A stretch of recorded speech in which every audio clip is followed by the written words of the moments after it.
Time is our most valuable resource, right? Or is it? If not, what is? Welcome back to my channel. My name is Erkka Suvanto. Some of you call me EJ. I'm still the guy whose number one priority is to build a legacy for his own kids, and as a distant second, to pass on all my life and business lessons to each and every one of you. Time and convenience. Let's dig deeper today. In my intro, I asked a question or made a statement about time. Oftentimes we hear people say that time is our most valuable resource in life. Is that the case? Let me share some personal learnings and ideas as far as how I see this. Let's go right into it. Here's the formula I follow when it comes to time. And this took me forever, decades to realize. It's super simple, but still a slow learner like me even gets it at some point. So number one, here's how I see it. We buy ourselves time. Number two, what does that get for us? And here is where we come to that interesting question. Is time really the most valuable resource we have? In a way, yes, it is. But time alone, not. What time gives us, that's the core question here. And when we buy ourselves time, we get focus. And focus gives us the ability to concentrate. And this is where the magic starts to happen. And when we have focus and we are able to concentrate, we can reach number three, which is we can work without interruptions. Okay? Number four, when we can work without interruptions for a very long period of time, we can get really good at something. Get good at something, whatever that is. And ultimately, number five, what does that give us? We can reach our goals. Okay? Sounds super simple and straightforward. And it is. Here's what I understood in the beginning. I understood that time is valuable. And I also understood that we need to get really good at something. And I also always wanted to reach my goals. But the stuff in the middle was what I was missing personally. I couldn't connect the dots. I couldn't understand what I was supposed to do with that time. Because early in my career, and this was actually something that happened all the way into my mid-40s, believe it or not, I couldn't understand the correlation and the link between focus and my ability to concentrate, and as a result, work without interruptions. And here, specifically, the so-called manager and the creator tasks. I have talked about this in the past, but a quick recap and summary. So what this means that every small company usually falls in this pitfall, and the reason why they don't grow is that they are too stuck in the day-to-day manager tasks. And they don't have enough time or dedication or understanding to put enough focus on the creator or the maker tasks.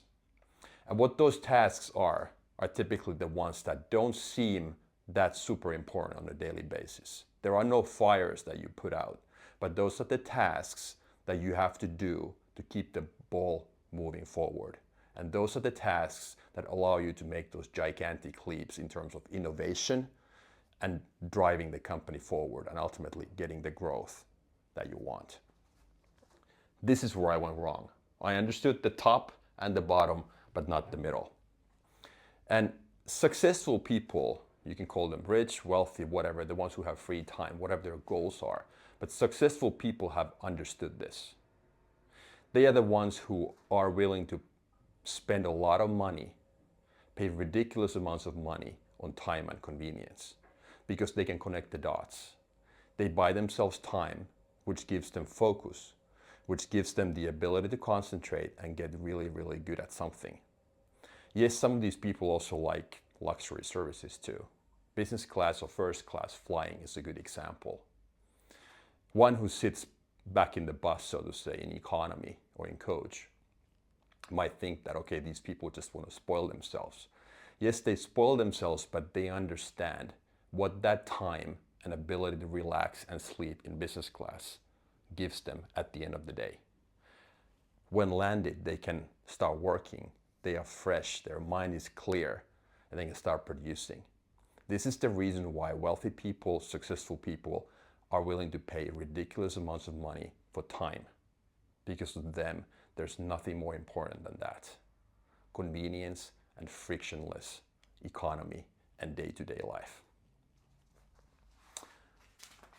Let's shift gears and talk about companies a little bit. This was all, the beginning of this presentation was all about individuals. But let's look at companies. A couple of examples here. How they are doing this. How they have understood the concept of time plus convenience.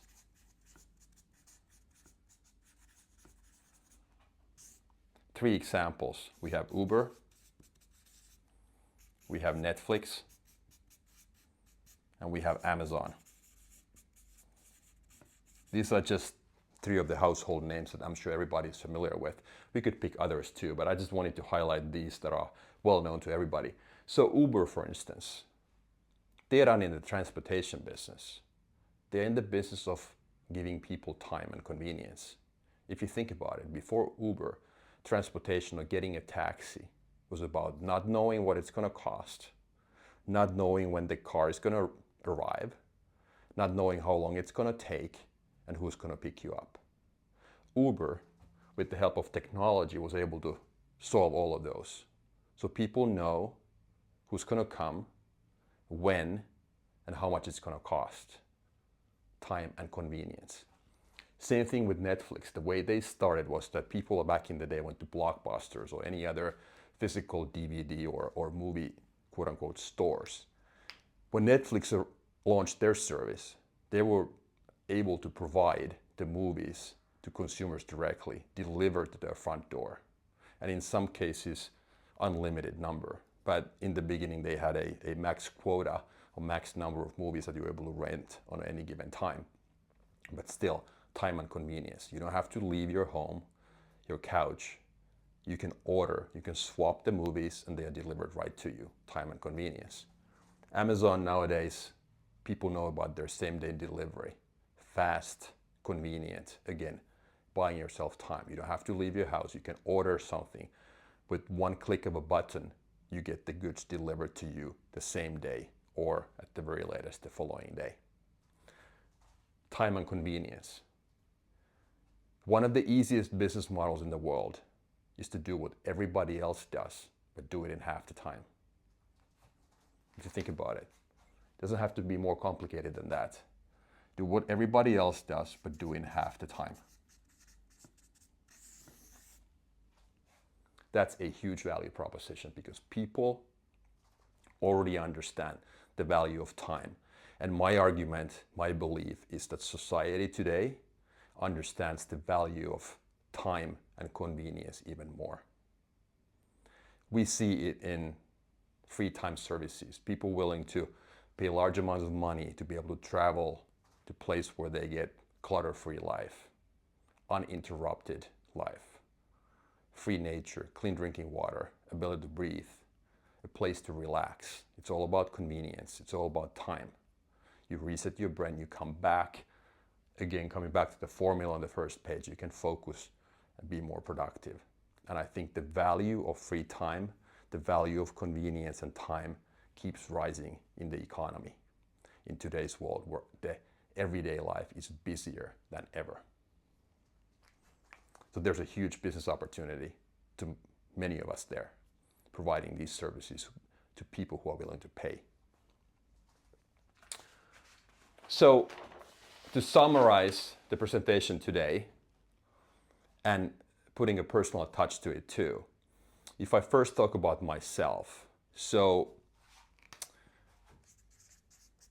I mentioned in the beginning that it took me forever to connect the dots. But before that, so let's put it right here. So the ability to focus and concentrate and getting the work done was a big learning for me. But the other point, and the reason why I'm willing to nowadays pay for time and convenience even more than before, back in the day I didn't know, I couldn't connect the dots as far as why I felt that way.